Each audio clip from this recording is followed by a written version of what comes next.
Nak. Asa man jud ganahan nimo, be honest ha, please. Okay? Be honest ha. Yes po. Promise? Yes. Okay. Asa man jud ang ganahan nimo, ato ang life sa US o life nato diri sa Pilipinas? Atong life diri sa Pilipinas.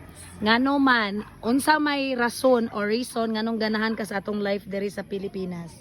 Kay diri more peaceful kaayo diri katong dili pud ko hadlok kaayo kay sa Amerika hadlok kaayo dito kay daghang mga bad na mahita po dito Daghan mga bad nga mga tao. pero when kami nagpuyo diri nawala ang fear nako. So mas better diri ug katong much more healthier nga akong papa naslipay pod mi diri